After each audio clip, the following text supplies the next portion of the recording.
Namaste, yogis, future yoga teachers, current yoga teachers, yoga queens, yoga leaders. I like to address y'all individually and together. Because since I've been sharing the message about health, pouring into your cup, speaking of financial abundance, abundance in general, attracting the things that you desire on more than a financial or spiritual basis, I've gotten pushback. Can you believe?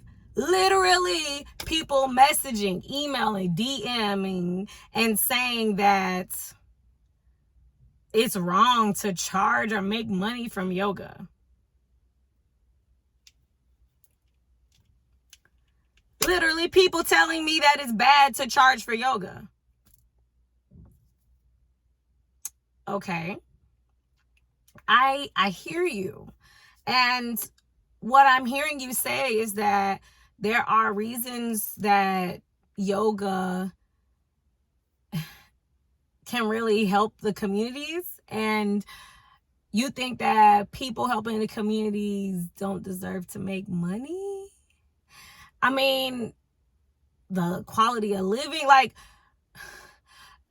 electricity could be free if somebody wasn't, taken out for wanting to share free electricity with the world. But you pay for electricity, you pay a lot of money for electricity because you're not just getting it for free. There has to be wiring, there are technicians, there's maintenance that people do to make sure that electricity comes in your house when you flip your switch. So yes, you could connect to yourself. You could practice self-discipline. You could do yogic breath. You could do yogic postures. You could practice self-study. You could practice so many qualities of yoga for free. However, when you want somebody to guide you through it, when you want somebody to facilitate, to manage that process, to help with your growth, to be a part of your day-to-day journey, to, even check in on a consistent basis throughout the month, maybe throughout the year, or you want to go and you want to learn about this process, so you want to study it, there are expenses required. There's someone that has to take their energy that they could be spending charging you exorbitant amount of fees for electricity, energy, gas, whatever. They could be working in those fields making millions of dollars. Instead, they've chosen to follow what they're passionate about and teach yoga. So how does that make them less valuable if they're actually bringing value? If they're giving something that you want and you desire, why not charge for that?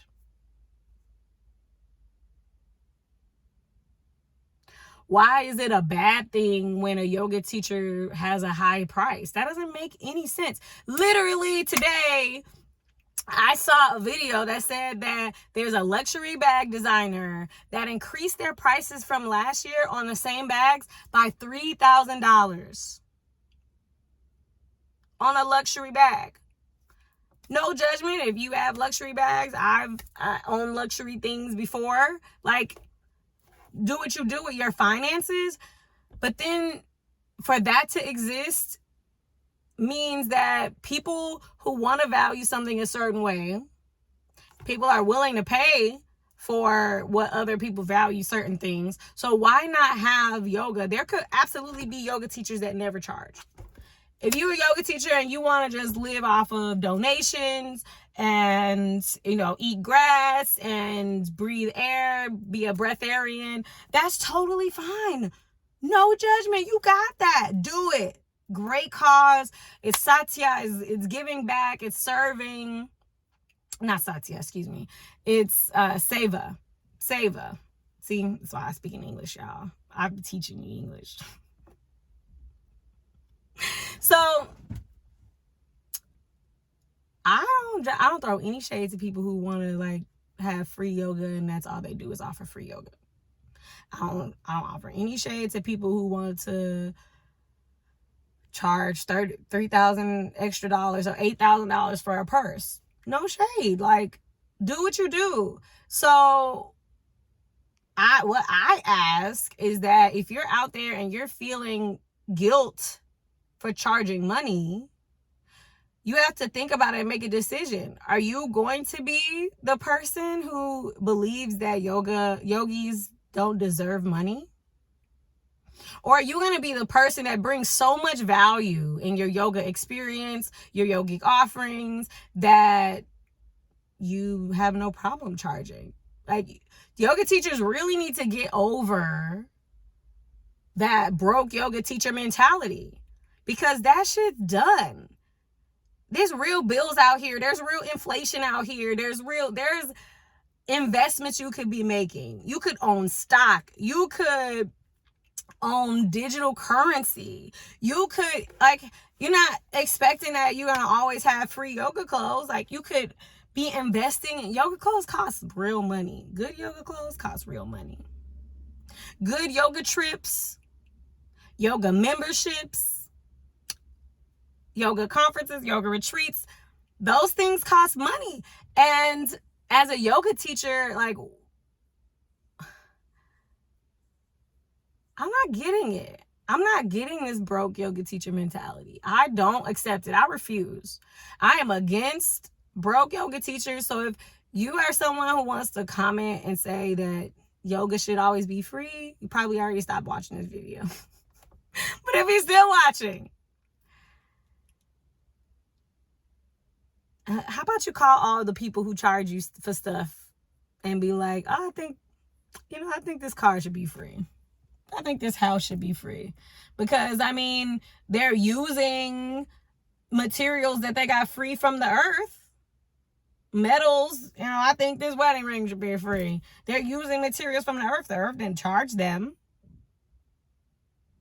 When you do yoga, you're using your body. Your body doesn't charge you to wake up every day.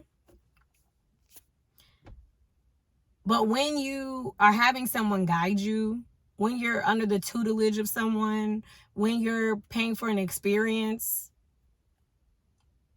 you get to choose if you value things a certain way, and you vote with your dollars. So, those yoga teachers out there who are thinking that yoga needs to be free, that's cool. Go to the free yoga teachers. And sometimes I offer free things if I feel like I want to offer something for free. But even if it's free to the public, that doesn't mean I'm not getting paid for it. I could be getting paid from nonprofits who want yoga to exist in that space. I could be getting paid from companies who want me to wear their clothes when I offer the free thing. So even if it's something free, that doesn't mean that there needs to be a broke yoga teacher attached to it. Okay? Like, when I see comments like that, it doesn't bother me. I just feel like, dang, what if somebody's reading this and they like, dang, I was just about to raise my price $1,000, but this person says that yoga should be free. So am I wrong for raising my price? Am I wrong for charging $200 for this yoga experience that I put all my heart in, I planned in, I took off from work to do this, I, bought lights and mats and snacks and all these things that I want to offer in my experience. I have a videographer, a photographer. I'm going to offer them to have, the virtual copy of this experience. Like, there's no way that all those things could be free. So I'm going to leave y'all with this point. No shade to anybody based on their price. And I really want to see more people standing up for that.